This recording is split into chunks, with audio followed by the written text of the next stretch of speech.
Patna police पक्षरु cyber सचेतनता कार्यक्रम। पाटना आंचलिक उच्च माध्यमिक विद्यालय रे पाठ पढ़ुवा छात्र छात्री मानकु साइबर सचेतनता कराइछंती पाटना पुलिस।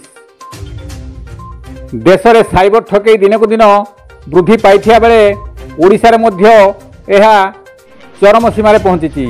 यह किपरि बंद हेबो पाटना पुलिस पक्षरु जनसाधारण कॉलेज छात्र छात्री छोट छोट पिला मानकु साइबर ठकई सुरक्षित रखिया पई विभिन्न परामर्श एवं सचेतनता कार्यक्रम जारी रही। एही क्रम रे पाटना पुलिस पक्षरु एक साइबर सचेतनता पई पाला माध्यम स्वाम पाटना आंचलिक उच्च माध्यमिक विद्यालय रे साइबर सचेतनता कार्यक्रम करिसेंती।